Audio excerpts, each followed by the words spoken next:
Support WrestleTalk! Give us a subscribe. Who should be the next NXT champion now that Tommaso Ciampa is out with an injury? I am Luke Owen, this is El Fakador Laurie Blake, and welcome to the post-NXT WrestleRamble, where, although we are going to dive into the whole show, which I thought was tremendous. Banging. Oh, man. As perfect an episode of NXT as you can possibly get. Yeah. Qualo wrestling throughout. Qualo. Storylines advanced. Matches made. I thought it was great. Mm-hmm. Wonderful. But before we get into that, news broke yesterday. I say it broke yesterday. It was kind of reported on last week by Meltzer in The Observer that Tommaso Ciampa was injured. And the story at the time was that Ciampa had been dealing with this injury for a while. Mm-hmm. That's why he's only wrestled on five matches live this year. He hasn't really been doing house shows or anything like that. So he's been kind of like reserved. He's not been doing a lot of the house shows. He's been pulled from a lot of the house shows as well. Mm-hmm. With the idea being that this injury is a problem, but he can get it sorted after New York. Yes. That's fine. We'll do Tommaso Ciampa, Johnny Gargano at TakeOver New York. And then Gargano can win the belt, and Ciampa can take some time off and get healed. Yeah, potentially have surgery, whatever's needed to do. Exactly, absolutely. However, it then came out later in the week that it was actually a spinal stenosis, I believe is what Meltzer reported that it was, and that's quite bad, and that could mean that Ciampa might be out for a long time. And could be forever. Well, it could be. He's out indefinitely. Yeah. As of the current time that we're recording this, news is he's out indefinitely. But Meltzer said, like, best case scenario, it's 6 to 14 months before he can come back. And then WWE.com confirmed this and said that Ciampa is going in for neck surgery today, March 7th. That's a hop, skip, and a jump into surgery as well. Isn't it just? Basically, it was like, we can't hold off on this any longer. He certainly can't be doing any more wrestling matches. Sure. He needs to go in for surgery now, which leaves the TakeOver New York main event in a bit of a bind. It does indeed, doesn't it? Thankfully, I suppose, for NXT side of things, also thankfully that Ciampa's getting this looked at now. Yes. Thankfully for the NXT side of things, they haven't filmed everything up until TakeOver New York yet. No, but they have set the plan in motion, unfortunately. Yeah, so we're not going to go into any of the spoilers for the next couple of weeks' worth of shows, but they have got another taping set to be done before we get there. So the next set of tapings are essentially going to have to fix this issue, where Ciampa is going to have to vacate the NXT Championship. You could argue possibly through the angle that's shot in the tapings. You could probably pay off the back of that. Yep. But so they're going to have to announce that Ciampa has vacated the title, and they're going to have to create a new main event. So the current rumored main event is going to be Gargano versus Adam Cole, baby. Which I'm into. Makes sense as well, because you've got Adam Cole, and he wants the Undisputed Era to win all gold this year. So maybe that kind of makes sense in a way. Maybe it does.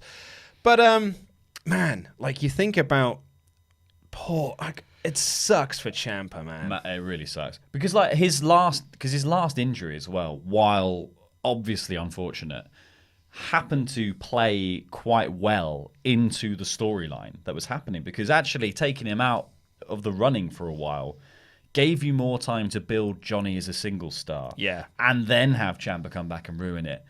This just kills all the momentum now that we've and obviously that's part of the problem of having a 2-year-long story. It's nearly 4 years, really. You've got this huge risk element in it that someone could just at any point get injured. And he's been injured before, but it actually helped. Here it is right before the finale, you would imagine. Oh, and this is literally, it was the last chapter of this story. Yeah. It's so unfortunate after the killer year that they had in 2018 and how this story has been told, over the last 4 years. Like, they mention it in this show that these two came into NXT together for the Dusty Rhodes Classic. Yeah. So it was a long old time ago. It was when Finn Balor was NXT champion. Yeah, That's how long ago that this storyline effectively started. Then you move into the Cruiserweight Classic in 2017. Yep. And then you've got, all this and the other. It sucks right now, right as you're at the very end of this, that it all falls apart. Yeah. And you've got to wonder that when Ciampa does come back, if Ciampa does come back, are they going to want to pick up this storyline again? Are they just going to drop it entirely? Are they just going to work it within their characters, but it's not, okay, we're just going to pick up this story now. It's been 14 months later. Yeah, see, my bigger worry is that WWE will go cold on him because he's been injured once. Yeah, he's now injured again, prone, and they'll just, earmark him as injury prone, and then he'll never really get the push he deserves. Because clearly, he is perfectly capable of being the top guy on a brand, especially with Johnny as a foil, which at least gives me the hope that we could, in 14 months' time, just replay this on the main roster to some degree. Yeah. We don't know what the landscape of WWE will be 14 months' time from now. So, we might have had a huge change. Maybe Triple H is finally in charge of the main roster shows. You never know. But Vince is distracted by the XFL. Yeah, Vince will be distracted by the XFL. We might suddenly start, and obviously, they had enough faith in the NXT guys recently to be let's just inject them to make the shows better. So maybe down the line, Gargano continues to get a push on the main roster, following finishing off at sort of New York and his whatever, if he gets a run as the champion in NXT. When that's over, gets a bit of a run on the main roster, starts to build up a bit of momentum. He's just about to get somewhere. Look who comes back. Old Tommy C. Tommy C. To wreck everything again. Especially if they build off any angles in which, some fallout from the Dusty Classic with these two that would have set up a potential takeover New York match. That idea that they're going to fall out at the end of this. And maybe it's written in that Johnny injures him. Maybe, I don't know. That's what I mean. Yeah, and then the vengeance when he comes back, he's got a storyline purpose to come back to. Exactly. That's the other sort of real knock to Tommaso Ciampa here is he's just been called up to the main roster. Yes, that is you finally achieved what you came here to do. That's what makes me even sadder though. It sucks so bad. But it's like you were saying at the beginning, it's his NXT career this year has been five big matches, but very good. Great storytelling, great angles, awesome just showing up and doing stuff. And then he gets called up to the main roster, and within 2 weeks, he's got 4 matches under his belt. But on the main roster, he's only had 2. Yeah, so he's 2 matches. So he had the bar one. So it was 1 week, wasn't it? Yeah. So he has 2 matches back to back, and then he's magically injured. Yeah. And it's oh, great. And there's been no mention of them since. Tommaso Ciampa was on stage for the Ric Flair beatdown, for the Ric Flair birthday thing, but was never made mention of. And Gargano was just backstage with Shawn Michaels randomly. So it even feels like because Ciampa's now injured, they've stopped going with Gargano on the main roster as well, or they weren't sure what to do with him with all the NXT stuff. To be fair, that makes sense to me. I would stop talking about Gargano if Ciampa got injured. I'd stop talking about Gargano because Gargano probably needs that belt for a bit. Well, that's the key to this now, isn't it? Because we wanted to talk about who could possibly replace Tommaso Ciampa as the new NXT champion. Do they go down this route, the rumored route of Gargano and Cole at Takeover New York? Or do they go a different route? Where do they go through from there? Because in theory, we've lost Gargano to the main roster. We've lost Aleister Black and Ricochet to the main roster as well. So those are 3 of your really tippity-top guys gone. But is Gargano going to stay in NXT? Are they going to kind of renege on that main roster call-up, keep him in NXT, and keep him there to kind of bolster that main event scene? I think there's potential for that. Just while they finish off building the people they were building, because I think clearly in their heads as well, they were sort of building Matt Riddle to seem like he was that character, the next guy to kind of step up and take it, and then they obviously second-guessed themselves and went, oh no, we'll do Ciampa Gargano one final time, finish all that off. Riddle goes for the North American. And then that seems like what we're building towards for TakeOver New York, right? Yes. Riddle and Dream, especially from this episode. So who is beyond Cole and Gargano? Because Cole is just perpetual main event player. He doesn't really have to do anything to maintain that mystique. He's over to such a degree that really, you could probably put any member of the Undisputed Era into that main event scene. They wouldn't mind, no. Absolutely. And I was going through the list, and I wrote down Adam Cole, and then I thought to myself, you could easily do Kyle O'Reilly as the singles guy in the main event. You could easily do Roderick Strong in the main event scene. It's so simple to do because they're all massively over. Cole is probably the most over of the 4, so that makes sense to go with him. Yes. But I certainly wouldn't mind a Kyle O'Reilly main event of a takeover going for the title. I wouldn't mind it at all, mate. So I've gone through, Sign me up for some of that. So I've gone through the list of names. Go on. So Adam Cole, obviously, and then there's kind of these other bubbling guys they've been working on, like Dominik Dijakovic, Keith Lee, and Matt Riddle. Possibly there's even a room here to start to elevate the Dream. Push Dream into that sort of main event status. If you're not calling him up to the main roster, then give him a year on top in the main event for the NXT Championship. And the other one, which is slightly more of an outside choice, is Jackson Riker. Yeah. Because clearly NXT are kind of all in on the Forgotten Sons at the moment. They've got some plans for them that don't involve Jackson Riker wrestling at the moment. But right. Yeah. If you need some of these singles guys, Riker is something they clearly like because they were giving him all those squash matches to kind of build up the Forgotten Sons. Maybe he is a guy that you could. He's not over enough to straight away put him in there. No. But I think there is certainly room within NXT for him to have a takeover match at some point. Yes, definitely. A takeover match for the title. I mean, he's like a sort of Lars character where he's not like massively over, but he does the right thing for the right person at the right time. And Lars was that for Aleister Black. It was just like, here's this insurmountable force.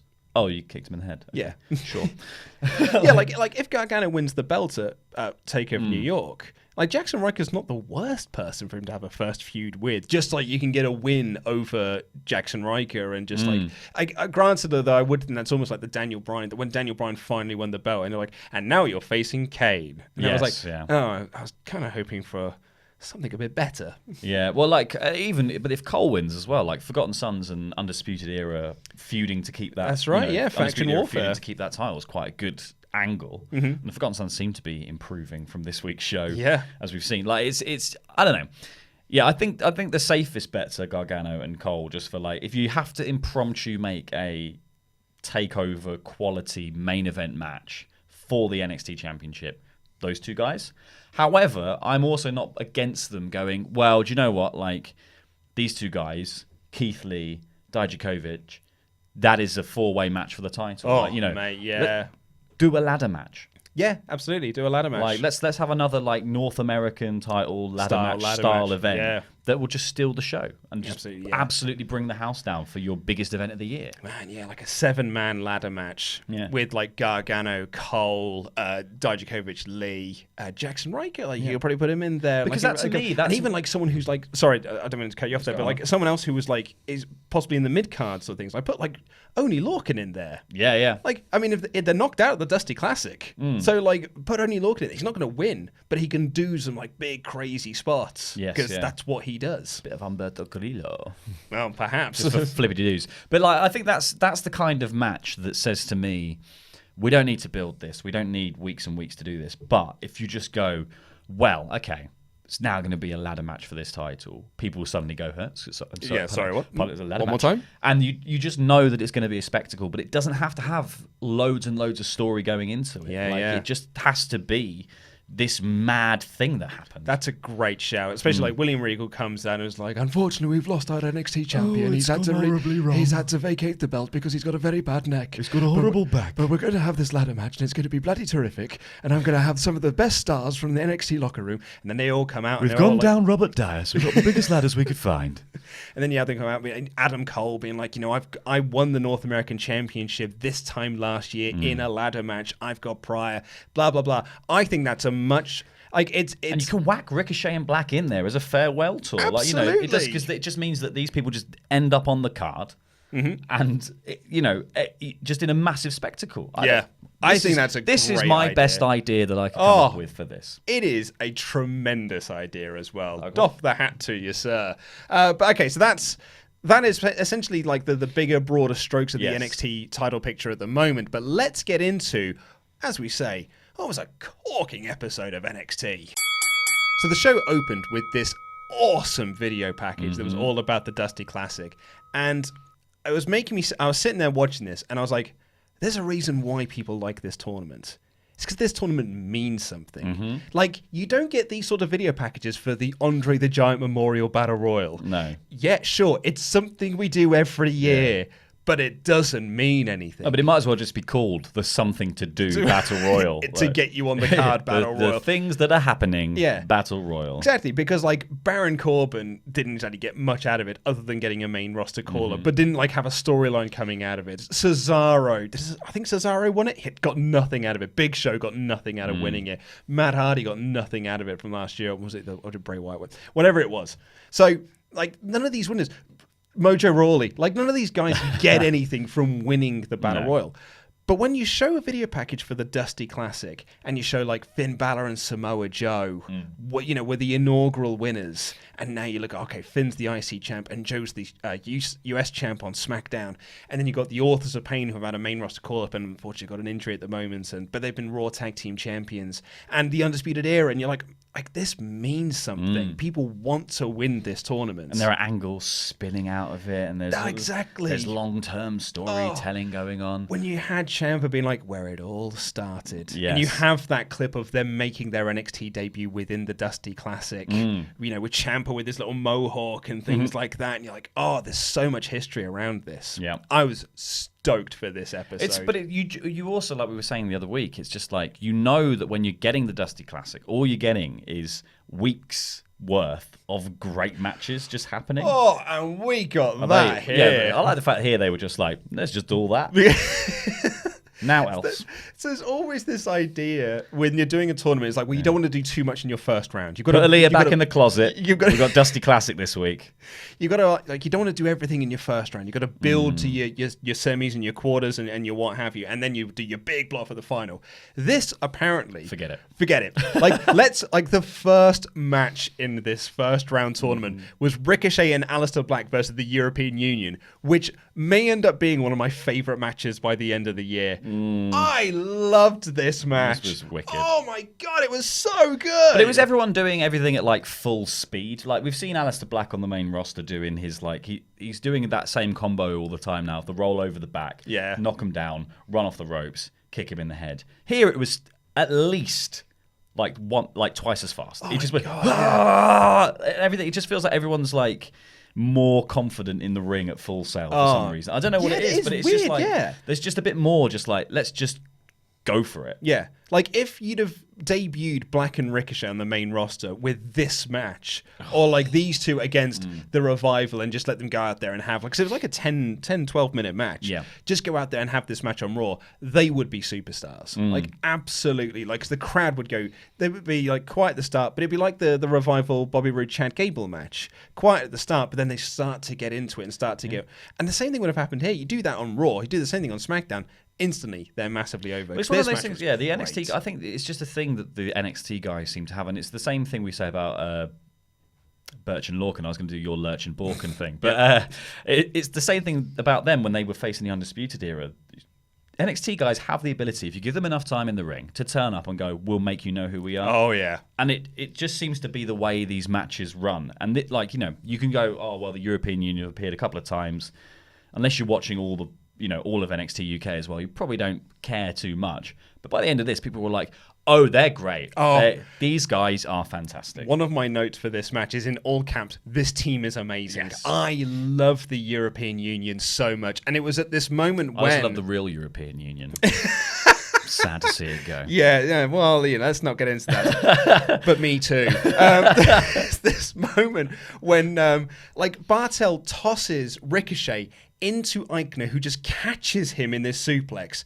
Like, he was nothing. Like, I know Eichner's a freak. He is a freak, right? And he does this big suplex, which ruled instantly, quick as a flash. Bartel is through with this amazing tope. And then before you know it, Eichner's up doing a tope, a diving springboard moonsault. You're like, this team is incredible. Yeah.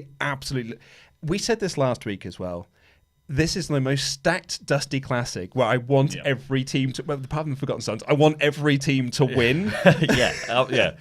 I just want more matches. But I think we should have done a round robin. Like, I would have been much if we'd have just had a round robin. I would have been much more into that than this. Like, let's not do first round elimination. Let's just do everyone versus everyone, and then whoever's got the most points goes through. Oh, now you're talking my language, mate. That would have been rad. And then we could have forgot all the storyline going into Takeover New York, but it would just be like, look, sorry, we did Yeah. 5 weeks of Dusty Classic. Yeah. Oh, man, it'd be great. Anyway, this match was just awesome. Like, so many awesome near falls, hot tags aplenty. I thought Black was great. I thought Ricochet was awesome, but I was so, like, bowled over by Eichner and Bartel. I thought they ruled. Well, I mean, if that's the cool thing. If tag teams like that are going to travel, if you've got Moustache Mountain coming over and you've got the European Union coming over, that is brilliant, because that, again, like we were saying, more things traveling between the different brands, especially 205, NXT and NXT UK, because Vince is less precious about what happens there in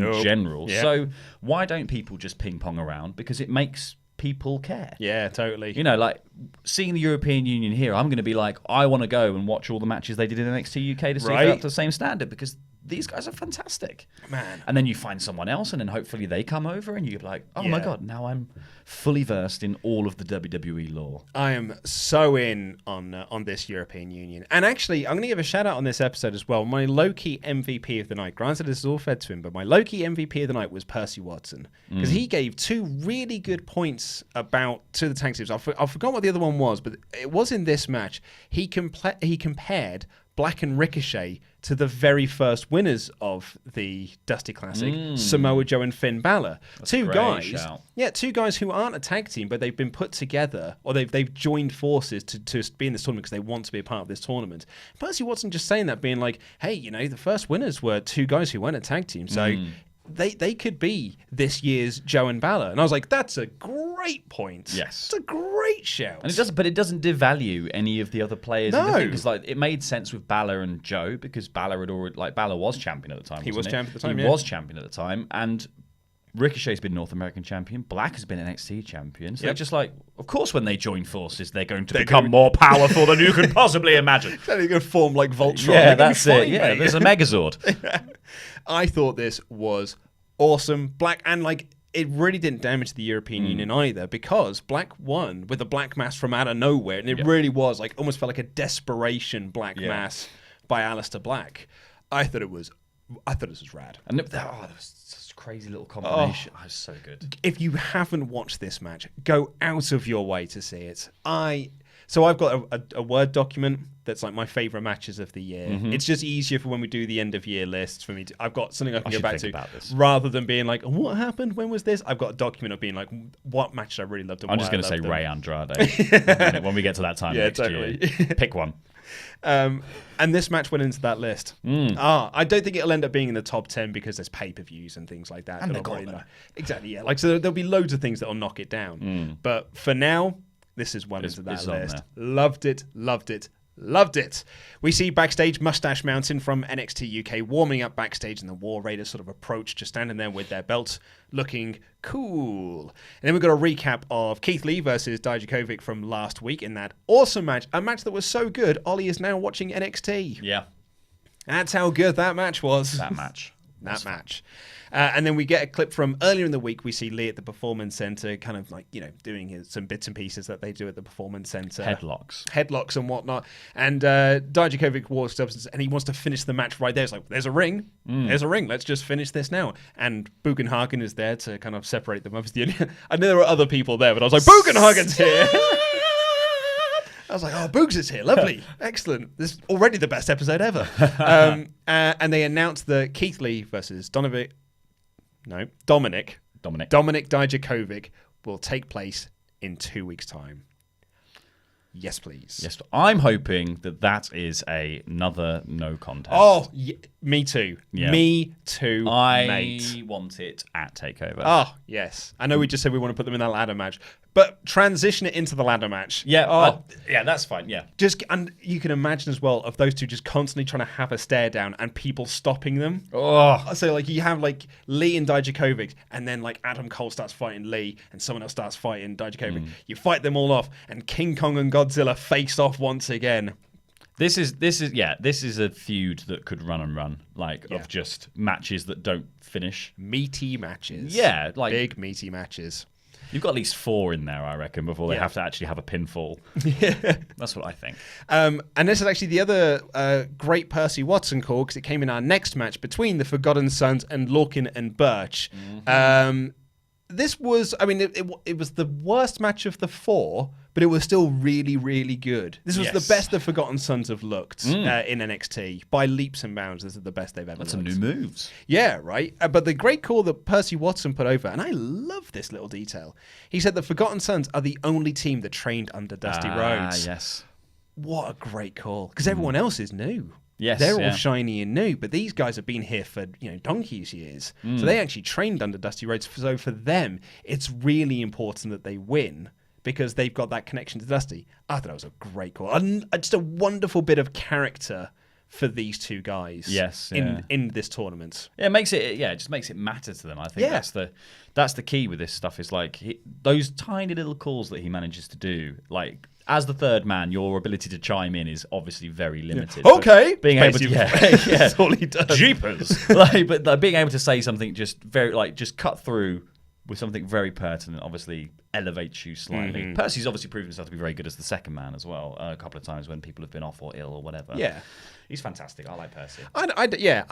He's not as good as Morrow or Nigel, but like we said with this match in the sort of the first round. Talking, yeah, exactly. But also as saying this match is the worst of the 4 doesn't say that this is the worst match of the lot, because this was a really, really good match. I thought this was a really, really great match. The only thing I didn't like in this match was with the referee really elongating tag. Every time there was a tag. I don't know why. It just really got to me this morning. Yeah. Stop saying it like that. They had some really good back and forth. Oney Lorcan was my favorite part of this match. Like, his back was being worked over. So there was a great moment during this when Lorcan had been worked over and his back was really hurting. And Danny Burch finally tags in, and Danny Burch runs wild. He's like, "Oi, London!" And he runs wild a little bit. And then he tags Eichner back in, and you've got Nigel on commentary going like, "That's an error. Like, that's a mistake."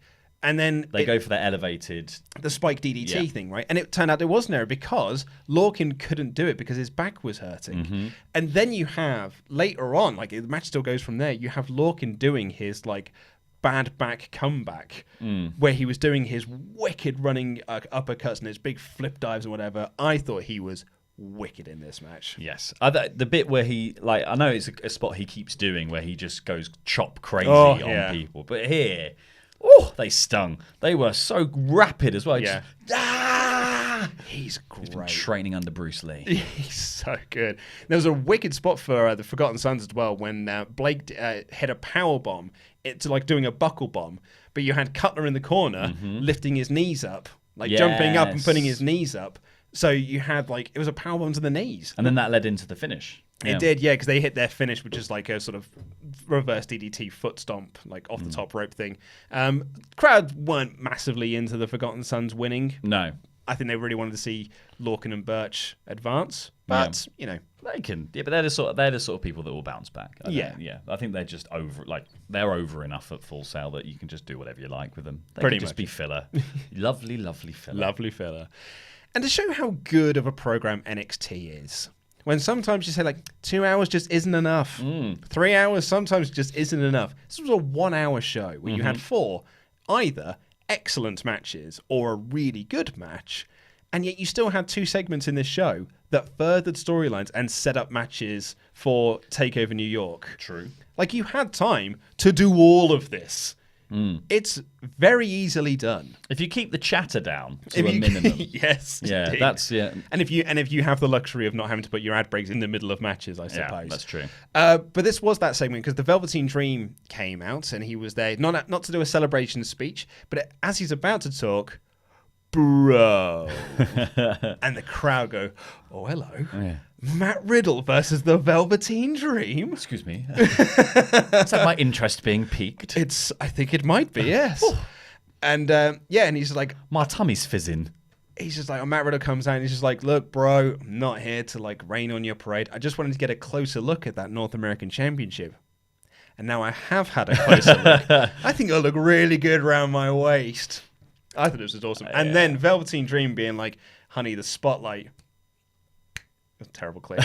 And then the spotlight does come and it's just "It's always on me." I thought Dream was cool. I thought Matt Riddle was cool. And that is a match because talk about a clash of styles of Riddle versus Dream. I can't even imagine what that match would look like. No, excited to see what they managed to come up with. Right? Yeah. Because it's the bits where like you'll do the classic, like most matches are one person's doing their thing, other person gets in control, they do their thing. It's the bits, the back and forth bit is the bit I can't wait for. Where it's like we have to blend these two things together now and just see what happens And hope it works. Yeah. Yeah. It's either going to be a hot mess or it's going to be fantastic. It's probably going to be fantastic. Yeah, it's like the RVD and Sabu versus Lucha Brothers match Yeah. at United Stand. Has every chance of being the best match of the year, Yeah. but also has just as many chances to be a train wreck. And then And Sabu will cause that train wreck. with an actual train as Yes, well. yeah, Trying to he get, will. like, a leg drop off of it. Whee! We're all going down together. And speaking of storylines being continued, we got a backstage sort of promo segment with Io Shirai and Kairi Sane talking about Bianca Belair, and Io brings up that she's beaten Shayna Baszler and Bianca Belair hasn't. You get clips of Bianca, being sort of snubbed in the 6-woman tag. Well, not being snubbed, but like kind of being outshone. Yes. And she does her undefeated shtick. And Io then cuts this promo in Japanese. And it wasn't subtitled, but I knew what she was talking about. She was like, you may be the EST, but I'm the best. I'm literally the best. I'm the best in Japan. I'm the best in Japan. I'm number one. And they're having a match next week, and I want to see it. Oh, yeah. Oh, yeah. Oh, yeah. Io Shirai is great. She's awesome. I also love Kairi saying that Io can easily beat Bianca Belair by then grabbing her hair as if to mock Bianca Belair. I thought she was wonderful. I like annoying Kairi Sane when she was trying to play with Bianca Belair, Bianca's bell hair. Wonderfully, get off me. Wonderfully cute Kairi Sane. Oh, she's kawaii. She is. She is indeed. Ultra kawaii. She is ultra kawaii. Then we got more first round action for the Dusty Rhodes Tag Team Classic as the Street Profits, or as I've called it in my notes, Streep Profits, taking on Moustache Mountain. Bit of a dream match. This I thought. Like I was thinking, crikey, that's a match I really want to see. I'm glad I get to see this now. Yeah, I feel like the whole Dusty Classic, apart from Forgotten Sons. I was going to say the Lost Sons. Then. I've forgotten what they are already. The Lost Boys. Yeah, the Lost Boys. But yeah, like I think the whole Dusty Classic was just like, any combination of this is fine with me. So that's why I really like your round robin tournament idea. But this was I should book things. You should. This was a lot of fun. I really enjoyed Montez Ford screaming while he's got a neck crank on. Just going, ah! Montez Ford is great. What was the balaclava and the crown about? Oh, I'm not sure. Yeah, I was trying to work out. I was like, what is that? What is this? Why is this happening? But I do know one thing that I very much enjoyed, or two things. Dawkins like spearing. I can't remember which member of Moustache Mountain it was now, but this wasn't like a Roman Reigns spear where you sort of like you pop into it, or like a Rhino Gore where you just cut someone in half. This was Dawkins just driving them to the mat and being like, no, you go down now. It was literally... It was a ropey tackle. Yeah, I'm going to just power myself into this. I'm putting all my weight down. You go, whoa! You fall down to the mat. And that was then followed up by... What a flip dive by Montez Ford. Oh my god. It took the lights out. Like as he went up and flipped round. He just does it off no run up though. He just goes, I've just got springs for legs. Goodbye. Oh, spring shoes. Go gadget shoes. It was so great. And actually there was a moment when Street Profits hit their like big Montez Ford frog splash. I was like, that's it. That's the finish. Yeah. I knew who was going through and I was like, that's the finish. And and you had Bate kicking out. I thought it was awesome. Yes. Really, really great. And then you had, like, the finish saw Seven do a dragon suplex on the apron to Montez Ford. Oh, my God. And then... Shouldn't be allowed. Right. It's the hardest part of the ring. And then, delay German suplex to Angelo Dawkins. Nom, nom, nom, nom, nom, nom, nom. Mate, give it to me. Gimme. The way he lifted him up. And you're like, well, he can't go any further. And then he just pops his hips. Yeah. Oh, wonderful. Loved it. Freakishly strong. Hit a double team move, and they won. Really good match. Gutted for the Street Profits, though. Yes, but I do feel like Moustache Mountain are the right. If you're going to fly anyone in, those guys. I'd say so, Yeah. I'm gutted because I really felt like they were going somewhere with the Street Profits. Like they were the ones who had that promo a couple of weeks ago. They were the ones who, not turning heel, but were showing a more aggressive side in the ring. I'm not sure we really got to see that here. No. So I'm gutted for them in the tournament. But I do think this is all delay until after. We are in like there are plans here, and we're holding here. Yeah, and perhaps. Actually, I think it almost makes more sense for Moustache Mountain to sort of go through and get closer to the finish, because then these guys can sort of quietly drop off the radar for a couple of weeks while we build these things. And then they can come back afterwards and be like, "Oh yeah, that's us. You remember us? Yeah, remember us? You like us? Yeah, you Cool. like us. I do a funny dance. I do a funny dance." And then in the main event of the show, it was #DIY versus the Undisputed Era in a match that when you see that written down on paper, like DIY versus Red Dragon, and you're suddenly thinking to yourself, I didn't think we would get this match because DIY are very disparate people. Like Yes, they hate each other. They're feuding now. And then this match happens. You're like, this match is happening, and it's gonna there's one of those things where I was like, I'm not gonna take any notes here. I'm just gonna sit back and take this all in. I might watch it again tonight. Yeah, and there was this awesome moment to just start this whole thing off. So Gargano makes his entrance, usual entrance. He's got his usual tone. And then, no one will survive. Ciampa comes out. And he walks down to the ring and he's holding Goldie. And Johnny Gargano looks at the championship. And Ciampa, as if he knew that was going to happen, was like, I'm going to distract him now. And he just points to the back. And the DIY music hits. The DIY Titantron comes up. And all of a sudden, Johnny Gargano's like, what championship? I'm going to be a tag team now. DIY! I love those T-shirts. And it really felt like, and it was like, Ciampa's he is a genius. Like in a kayfabe world, what a brilliant little puppet master that he is. And also, how nice to hear the DIY music again. Oh, like the reaction to that music. It was like everyone couldn't get their tongue to work fast enough to be like, DIY! DIY! Oh my god, the music's back! This was just a stroke of genius in terms of this overall storytelling and the way that this kind of is this riled the crowd up. Yes. Who are going to be into this anyway because it's DIY versus the Undisputed Era. Of course we're going to be massively into this. But it's just, it was so great to see them back together. I'm ignoring that Raw and SmackDown match. It was so lovely to see them tagging together. In Full Sail. In Full Sail, yes, quite. And this was just a really, really, really great match. Really, really good match. Yeah, there was some super cool stuff in there. Oh, yeah. There was the wheelbarrow DDT into a wheelbarrow suplex type thing. Yeah. Oh, man. That was so cool. Kyle O'Reilly doing double underhooks and then cartwheeling them into another double underhook suplex. How? The man does more things that I'm just like, the bits where there's a bit where he falls back on the middle rope. Yeah. And he bounces up. And he gets pushed away again, and he falls back on the bottom rope, and he bounces back up. Somehow still does the same thing. He just does tiny little things. I love Kyle O'Reilly's the getting back up to fight and falling down again. He does it so often, and I love it every single time. He is just great. I would happily just look at GIFs of Kyle O'Reilly silly moments. Oh, mate, him hitting himself with a chair. Yeah.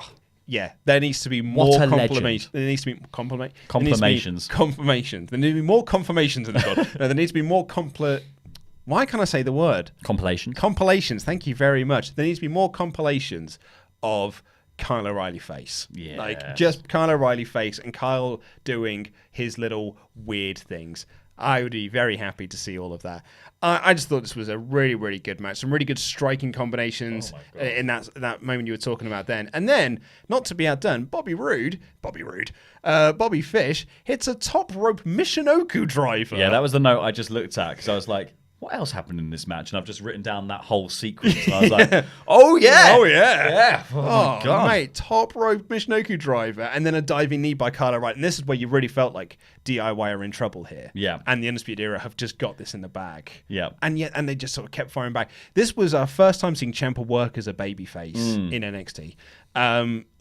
For a long, long time. Yeah. And it was really, really great. Well, so that was it. So, yeah, it was the Michinoku driver, the diving knee, pinfall, Yep. kicks out, transitions straight to an armbar. Right into it. And then a diving headbutt. And Yeah. then Gargano manages to sort of break it up by pushing Fish onto O'Reilly. Yeah. My God. So good. What a sequence. Absolutely great. Yeah. I thought this was just awesome stuff. And then you had that, and the other moment is before that I really wanted to, that I just loved, was when Ciampa were going to do his slingshot spear and Kyle O'Reilly catches him into a guillotine. Oh, yeah, Gargano's spear, yeah. That's yeah. Did I say Ciampa? I didn't mean Gargano. Yeah, that was so cool. It was just really great stuff throughout all of this. And then in the end, they did the meet in the middle and DIY win, and they advance. Really cool stuff. Like that they're doing like sort of the spike DDT and a slingshot DDT as like a setup move. Yes, So yeah. you like to play off each other. I thought it was a really nice spot. I thought it was just really great and a really nice way to kind of cap this off. And then at the end of it, they're like, "Hey guys, it's the semi-finals next week." And I'm like, "Well, I can't wait for next week's show now." Yeah, and we got to see, like, yeah, and that was the thing, you got to see at the end, Ciampa raising Gargano's hand, but then he raises Gargano's hand, and then the referee bring Goldie over, and he's like raising his hand, then he's like over here. There was this look on Gargano's face where he thought, I can't believe this works. Yeah. Like, I can't believe we're actually tagging together, and I'm quite happy about all of this. But that's the thing, I think it's the smart move. If this is going to, it's either going to succeed or fall apart. I know you know what happens. I know what happens. But like, if your choice is eventually to break it apart, the best thing to do is have the first round go swimmingly, like, and just be like, look how good it is. Like, look how amazing. It's the perfect bit of storytelling to go like, this all goes right now. Yeah. And then if things do go sour, it feels even more like we were making a go of it, man. Like, it was working. So yeah, I thought perfect. this was as perfect an episode of NXT as you can possibly get. I thought it was just great wrestling. There were segments that furthered storylines, and the storylines themselves, there were other storylines that were furthered within the tournament. Yep. I thought this was a cracking episode of NXT. Yeah. Well worth going out of your way to see. I thought it was awesome. Particularly that opening match between Black and Ricochet in the European Union. Holy heck, I want to watch it again. But before we get out of here, we have got some $25 and above pledge hammers that we need to shout out. Starting off with Killer Chris Phillips. Yes, sir. Infinite Crisis, Chris Jenkins. The master of the hammers. He's a sexy man, not an Andrew Grossman or Grossman. Let's have a drink. Christopher Travis Merriman. He is a merry man. He's a merry man. Very merry man. Switchblade, Courtney Summers. One of our longest running pledge hammers. Dot dive? Yep. Dylan Kashita. Yes. Dive. They drew first blood, not me. Grace Rambo. Yes. You sold out. Jay Sellers. No, you just bought in. Yeah. And Jonathan, the headmaster Headman. Yes. And one last one. Stay hyped. Kyle Rowling. Yeah, stay hyped, my man. That is all we've got time for on this episode of the WrestleRamble. Click the videos that have just appeared on the desk to catch up with the latest WrestleTalk awesome things, and this button right here, which will make you one of our pledge hammers on Patreon, where you can get your own shout out in the rambles. So close. I've been Luke Owen. This has been El Fakador Laurie Blake, and that was Rambling.